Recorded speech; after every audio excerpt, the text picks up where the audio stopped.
Eu esqueci, foi uma que veio antes de você. Ela falou. Quem? Foi a Ieda e logo na sequência foi a Vivi. Foi a Vivi, será? Eu sei que foi uma que falou muito de fé. A Vivi. E aí foi algo que foi muito lindo, assim, você vê, poxa, ela tá passando por tudo aquilo. E olha a fé dela. Ela exalava a fé. Porque algo você fica surpresa, meu Deus, você fica assim surpreso, porque se fosse uma pessoa que não tivesse fé, ela já tinha desistido. Ela tinha pegado uma depressão e tinha parado pelo meio do caminho. Aí agora voltando lá atrás, qual foi um dos sinais assim que você parou assim, não, eu tô doente, eu tenho alguma coisa, além do cansaço? Então, já há alguns meses, né, antes, eu sentia muita vontade de ir ao banheiro, fazer xixi à noite. Era assim, pelo menos umas 7, 8 vezes na noite eu levantava para ir ao banheiro. Muito. E a noite foi feita para dormir, né? Mas na minha cabeça, né, o mal da gente é pensar e não agir. Então eu pensava, deve ser coisa da menopausa, né? Porque eu sou mulher na menopausa, as pessoas falam que na menopausa aparece tanta coisa, então deve ser só mais uma coisa da menopausa. Então eu não liguei e eu sou uma pessoa igual você falou, eu sempre cuidei dos outros e eu estava com uma rotina exaustiva de trabalhar 2 horários, 10 horas por dia, sabe? Em outro município. Então eu acordava às 5 da manhã, chegava em casa às 7 da noite. E eu não preciso falar com você o que eu fazia na sala de aula que você sabe. Então, assim, eu chegava em casa morta, destruída, muito cansada. E eu pensava, isso é coisa da menopausa. Então, o sinal que eu senti mesmo, além do cansaço, um cansaço fora do comum, parecia que eu caminhei uma maratona, eu caminhava assim 100 metros e parecia que eu tinha caminhado 10 quilômetros. E era uma coisa estranha.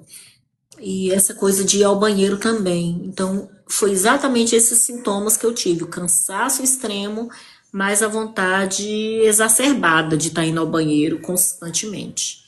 Fora isso, eu não senti outra coisa, tipo assim, dor, nada. Foi isso aí que eu senti.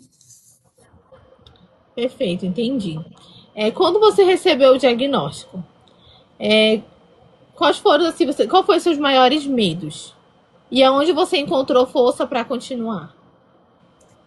Então, quando eu recebi o diagnóstico muito tranquila, muito tranquila. Mas eu acho que, na verdade, por mais que a gente acredita, por mais que a gente tem fé, passa um medo, né? Passa um filme na cabeça. E aí, quando eu vou chegar na sua pergunta, mas eu vou voltar um pouco antes, porque exatamente quando eu vim para cá e desde de Minas Gerais, eu sempre pensei assim, eu tinha um sonho. O meu sonho era ter a minha própria casa. Era o meu sonho abrir o documento e ver o meu nome lá, que a casa é minha. Então eu tinha esse sonho. E o tempo passou, né? O tempo foi passando. E quando foi o ano passado, no início do ano passado, eu consegui realizar o meu sonho. Comprar uma casa. Eu não moro de aluguel. Eu moro nessa mesma casa que eu tô aqui, falando com vocês. Eu moro aqui há 25 anos, desde que eu me casei. Né? Então, eu nunca morei de aluguel. Mas eu tinha esse sonho de ter a minha própria casa, né? Minha. E o ano passado eu consegui realizar esse sonho, né? Nós compramos uma casa, não. O Senhor, ele deu uma casa duplex pra gente, não deu duas casas, né? Então, é uma casa de praia. Eu consigo hoje passear na minha casa. Eu aluguei a casa de cima e a da casa de baixo está toda montada, bacana, do jeito que eu sempre sonhei pedir para o Senhor. Senhor, eu quero ter minha casa. É minha, eu quero ter a minha casa, né? Então, quando no final do ano eu tive o diagnóstico, logo eu pensei, Senhor, esse diagnóstico não é possível que o Senhor realizou o meu sonho. Então, na minha cabeça, eu pensava isso. Não era que eu tinha medo, eu nem curti minha casa, não é isso. Mas eu pensava assim, Senhor, se o Senhor realizou o meu sonho, é porque o Senhor quer que eu fique aqui mais um pouco para eu poder desfrutar do sonho que eu sempre tive, né? Mas não era esse o meu medo, na verdade. Eu sou uma mãe muito apegada. Apesar do meu filho ser adulto, eu o filme que passava na minha cabeça era da possibilidade de deixá-lo, sabe? E na verdade era isso, assim. E esse mês agora eu fiz cirurgia em março. Então foi uma cirurgia muito grande, uma cirurgia chamada laparotomia exploratória, que é uma cirurgia gigantesca que abre todo o abdômen. É uma cirurgia grandiosa. Então, no dia que eu fiz essa cirurgia, eu fiz no sábado. E o aniversário dele era no domingo. Então, no domingo, eu estava no UTI e ele lá do meu lado me visitando. E eu pensando, meu Deus, olha, aniversário dele. E eu tô aqui na UTI. Mas as pessoas falavam comigo assim: nossa, por que você não adia essa cirurgia? Porque vai ser o aniversário dele. Aí eu falava assim: não, existe uma coisa muito ruim aqui dentro de mim que eu quero tirar o mais rápido possível. O mais rápido possível eu quero me livrar. Mas assim, e acabou que deu tudo certo, passou, né? Mas esse foi um dos meus. Não gosto muito nem de usar a palavra assim, medo, mas eu temi um pouco, né? Eu temi um pouco. Apesar da médica falar o tempo inteiro comigo, olha, é uma coisa operável e a gente vai te ajudar, vai dar certo e tudo. Ela passava muita positividade para mim, mas mesmo assim eu ainda ficava temerosa. É coisa do ser humano, né? A gente tem esse lado, o Senhor entende. Eu tenho certeza que o Senhor ele nos conhece, ele nos entende. Mas foi exatamente isso. Então, se o Senhor ele realizou o meu sonho de ter um filho lindo, maravilhoso, inteligentíssimo, que eu sou muito coruja. Eu acho que é porque eu posso ficar mais um tempo aqui para curtir mais. Se ele me deu a oportunidade de realizar um sonho de ser mãe, de realizar outro sonho, de ter minha profissão, que até eu chegar na minha profissão, eu contei para vocês quanto foi difícil, de conseguir comprar minha casa, na verdade minhas, né? Porque eu fico muito feliz que eu pedi uma casa para ele, para o Senhor, e ele me deu duas, né? Eu pedi uma casa em qualquer lugar. Ele me deu uma casa na beira da praia. Então a praia, o meu quintal, eu falo assim, o meu quintal é na praia da minha casa, então é muito perto. Então assim, o Senhor ele não dá as coisas pra gente de qualquer jeito. Ele dá assim, ele me deu o que eu não pedi. Eu só pedi uma casa pra ele. Eu falei, Senhor, eu quero uma casa. Mais simples que seja, mas eu quero uma casa, que seja minha, pra eu falar que é minha. Mas ele não fez isso. Ele falou assim, não, eu vou te dar duas e eu vou te dar lá no calçadão da praia, na beirinha da praia. Assim. Você só vai passar duas casas, virar a esquina e você tá na praia. Então, como que eu sou imensamente grata? Imensamente grata por todas as bênçãos que o Senhor ele tem concedido, pelo evangelho restaurado que eu tenho na minha vida, por poder fazer parte de todas as bênçãos que o Senhor ele reservou para mim. E como eu sou grata por saber que o propósito da nossa vida não é sofrer. O propósito da nossa vida é ser feliz. Para um dia crescer e aprender com as minhas próprias experiências para voltar a ver com Deus novamente. Então, assim, eu sou muito grata por tudo isso. Perfeito. Hoje, Romilda, olhando assim para todo o processo da cirurgia, do tratamento, da recuperação, assim, qual foram os milagres assim que você consegue enxergar assim na sua caminhada? Assim, o maior milagre mesmo, são vários, né? Eu passei por uma cirurgia de 5 horas, foi um milagre. sabe? Todas as quimioterapias que eu tomei, que não foram fáceis, foram milagres. Então, são tantas coisas, mas aquela parte que eu contei para você, que eu ouvi muito forte, pega aquele papel e vai fazer o exame agora. Não foi assim, vai ali fazendo um favor e faz isso. Não, foi uma ordem. Pega aquele. E o papel estava guardado há 4 meses. Então, vai lá agora, pega aquele papel que a médica te deu há 4 meses. Tá guardado? Vai lá pegar. Vai agora fazer o exame. Então, assim, para mim, isso eu conto como um milagre, porque se eu não tivesse ouvido a voz do Espírito, eu não teria ido fazer esse exame. E eu não estava sentindo dor, eu não estava sentindo nada, eu só sentia vontade muito grande de ir ao banheiro e cansada. Então, se eu não tivesse escutado a voz do Espírito, eu não teria ido. Talvez eu estaria ainda sem um diagnóstico até hoje. Então, para mim, não foi o maior dos milagres, porque eu vejo o milagre todo dia, mas foi um dos, né? Foi um dos. Para eu chegar na quimioterapia, na cirurgia, eu tive que passar primeiro por esse, que foi muito forte. Você falou, me arrepiei todinha. É, Porque a gente sabe quando é a voz de Deus. A gente pode ter dúvidas, mas a gente sabe. Deus, ele permite a gente passar por algumas coisas, Romilda. Ele permite sim. Mas é para testar a nossa fé. É para dizer que ele está no barco. Pode vir a tempestade, pode vir a doença, pode vir o vendaval, o vento, mas Deus, ele sempre vai estar no barco. É que nem a história de Jó, ele tirou tudo de Jó. E quando ele restituiu, foi tudo em dobro. Você viu você falando da sua casa, você pediu só uma casa. Deus deu duas. Tá vendo como tudo tem a mão de Deus? Deus, ele é muito maravilhoso. Romilda, se você pudesse deixar assim, uma mensagem para quem está enfrentando essa doença e que pensa em desistir e que acha que já não pode mais realizar os seus sonhos e que mensagem você deixaria assim para essa pessoa? confiança é tudo. Confia em Deus. Entrega. O salmista Davi, ele fala assim: entregue o teu caminho ao Senhor. Confia nele e ele tudo fará.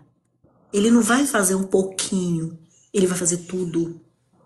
Então, quando eu estava servindo como missionária, eu tinha um presidente lá na missão que ele falava bem assim: olha, dê o seu máximo no trabalho do Senhor, dê o seu máximo. Se o seu máximo for 10%, Jesus Cristo fará 90% por você. Mas dê o seu máximo. Qual é o meu máximo para eu me recuperar? Eu preciso dar o meu máximo. Qual é a minha parte? Minha parte é me alimentar bem, é dormir, é fazer as coisas que eu sou orientada para fazer pela minha equipe médica. E o restante, o Senhor, ele vai fazer, mas eu tenho que fazer a minha parte. Então, assim, quem está enfrentando, quem está passando por esse processo, faça a sua parte agora. Qual é a sua parte? Faça a sua parte, cuide-se. E o Senhor, ele vai fazer a parte dele, mas a gente precisa fazer a nossa parte. Primeiro, a gente tem que fazer a nossa parte. É fundamental. Perfeito, perfeito. E Romilda, eu não sei se você falou, mas eu não ouvi. Aonde era o seu câncer? Ah, não, não falei. Como eu falei que foi na região do abdômen, mas foi assim, no ovário.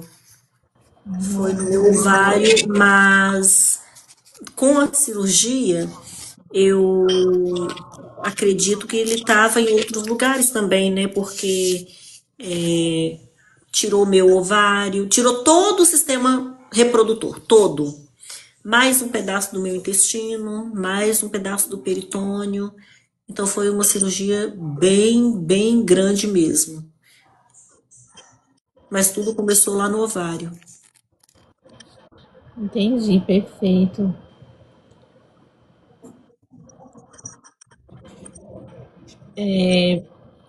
Acho que foi a Cristiane. Ela botou assim, opa, dela não. Se fosse dela, não tinha tirado. Foi um intruso. Verdade. É verdade. Foi um Aí, É intruso. verdade. É que nem acho que foi a Vivi que falou essa frase: o câncer me tem, mas eu não tenho câncer. Foi ela, não foi?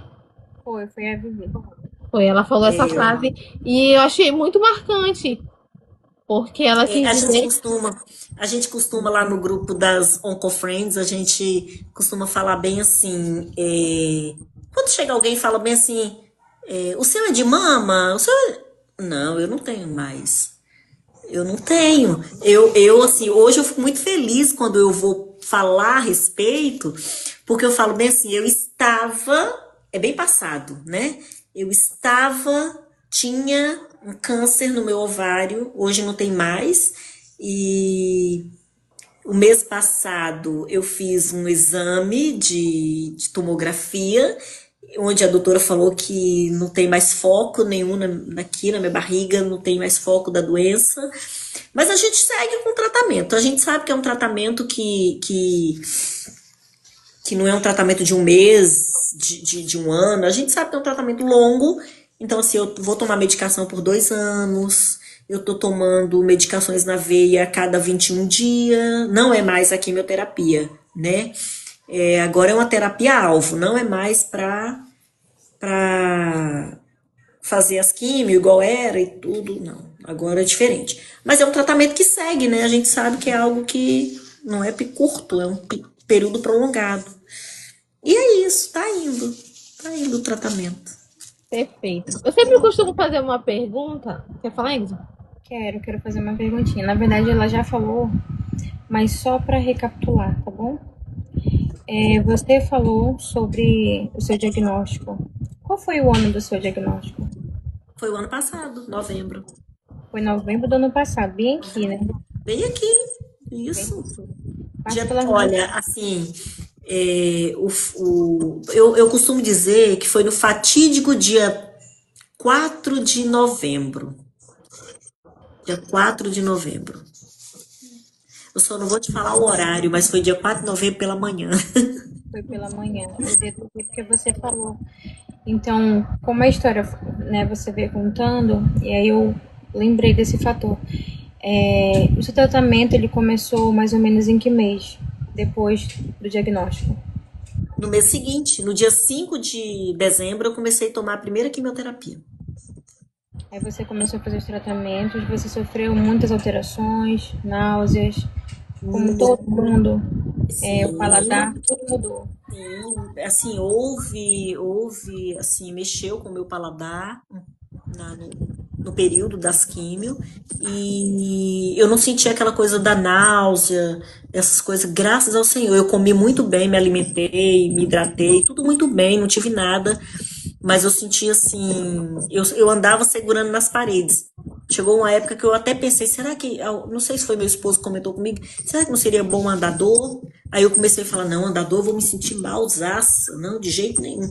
Então, assim, eu segurava na parede para andar porque as pernas ficavam muito fracas, doía muito, era uma dor insuportável, mas foi um período e a gente sabe que tudo passa, né? E passou, esse período passou.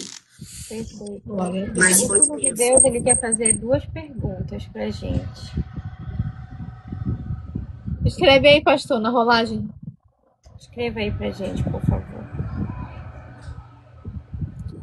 Enquanto ele escreve, eu vou fazer a minha última pergunta, tá? Tá, ok. Se você. Ah, Calma, mulher, calma. Pode vir outras. Se você tivesse um livro, qual seria a capa desse título ou a capa desse livro? olha, excelente pergunta. Eu vou pensar aqui numa capa para o meu livro. Nossa, eu não gosto de usar o título de guerreira, não.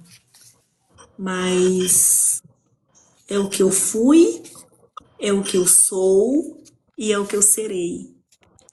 Então, guerreira para sempre. Seria Romilda, qual foi a sua maior alegria em missão? quando eu estava servindo.